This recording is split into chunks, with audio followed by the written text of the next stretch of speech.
There are just 8 or so stairs from street level direct to the entrance to the foyer.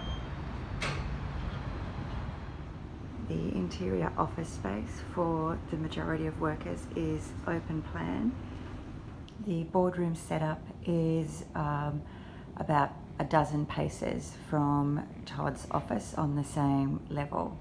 This is the internal direct office space that Todd shares with his business partner. There is a standing filing cabinet, some drawers next to the desk, and then they share a large U-shaped desk space with a breakout area for small meetings. Todd spends much of his day at his desk doing predominantly computer work and answering the telephone. There is some need for handwritten activities as well.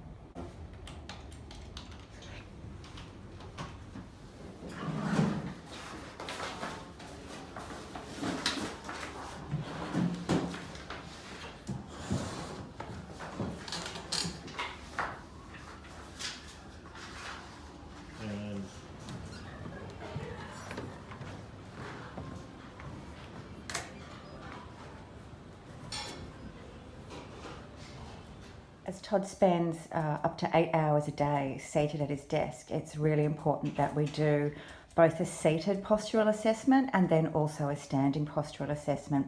So according to Workers' Compensation Queensland, the ideal seated posture at a computer has the arms, the upper arms relaxed and by the side perpendicular to the floor, the forearms level with the keyboard and the wrists in neutral. The knees and hips should be flexed at 90 degrees, and we can see the angles there are quite different to that. And also the feet should be placed flat on the floor, and Todd's ankles are crossed. Also the monitor should be at approximately eye level or just below, and you can see that the monitor is significantly lower. And this is in line with Todd's earlier comments that he's thinking of getting a wedge to elevate his computer on his desk. Now, a seated tolerance test that was conducted over 15 minutes showed that Todd shuffled around in his seat, leant forward over to relieve some neck pressure, and he rubbed the back of his neck. You can see here there is evidence of some thoracic kyphosis and some cervical lordosis. In addition, the back support in the chair is not sufficient, and earlier when observed answering the telephone, Todd leant back in the chair and elevated his feet. Standing lateral view postural assessment. There is some evidence of slightly forward head and again some thoracic kyphosis. Posterior view, the shoulders are uneven in elevation, indicating some tightness and differences in the musculature around that area. The scapulars actually sit quite even, as do the hips.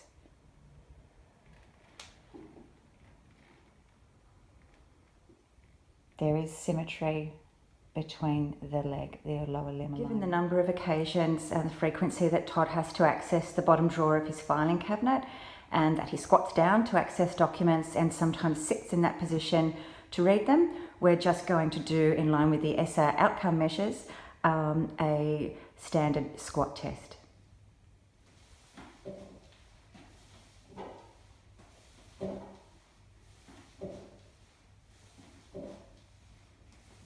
Following on from the ergonomic observations of Todd seated in the workplace and the initial postural assessments, it's and the time he spends at his desk, it's really important that we all also understand his trunk endurance. So we're now going to do a standard trunk endurance test. So Todd, if you could please cross your arms over your chest, and we'll just count 3, 4, 5, 6, 7.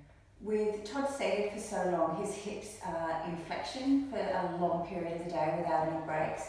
So it's important that we test his hip extensors, which his movement may be in deficit, indicating some tight hip flexors. So just using a goniometer to do that. So just going to do a standard test. If I can just get you to raise your right leg in the air, Todd, without bending the knee. Okay, and down again. Awesome. Thank you.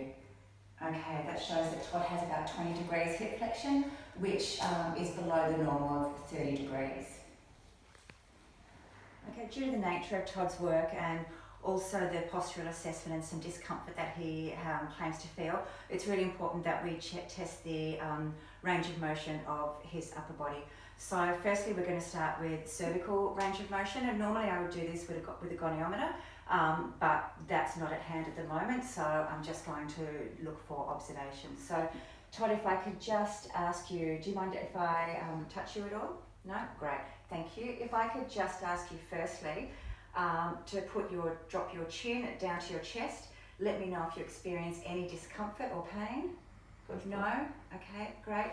And now can I just ask you to bring your neck back and look towards the ceiling. Okay, great. Now, what I'm going to try and get you to do, if you can just look front on again, is just drop your ear down to this shoulder.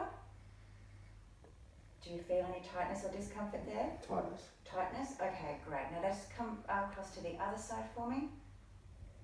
Okay, anything there? Same tightness. Okay. Now what I want you to do is come neutral again, and then I just want you to firstly to look to the side wall over this shoulder. How do you feel there? Fine. Can you go any further? No, that's No? Okay, great. And to the other side. Okay, great. Thank you. Okay, Todd, we're just going to now take you through flexion. Now I'm just going to stand at the back of you first just to check your alignment. So all I want you to do is just to bend forward with your fingers pointed towards the floor.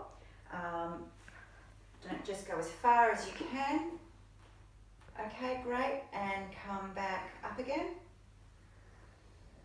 Okay, great. Now what I'm going to do next is I'm going to ask you to do that again, and I'm just going to measure the distance between the tips of your fingers and the floor.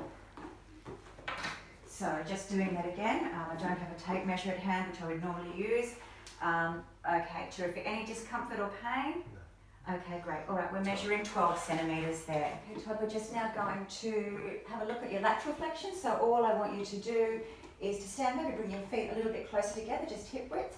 And I just want you, without bending forward or back, just to slide your left arm down the side of your leg. Okay, so we're at about mid-patella. Great, and come up and down the other side. Okay, roughly about the same there. Did you feel any tightness there? Yeah, tightness. Where did you feel the tightness? Lower back. Through the lower back. Okay, thank you. Okay, Todd, if I can just now ask you to raise your left arm as far as you can out in front and just check that range. Okay, great, that's almost 180. Checks on the other side revealed it to be exactly the same. Due to the fine motor work that Todd does both at the computer and with his handwritten communications, we're just going to do a dexterity test of the fingers. This is a modified version of the Purdue pegboard test because we don't have it in-house. So Todd, what I want you to do is with your right hand first, is I want you to take one of the pegs out of the bowl and put it in the top of the right hand column and then work your way down. And we're going to do that for 30 seconds. And then we're going to repeat for the right hand and then for both, and then we'll compare to norms. So when you're ready, you can start.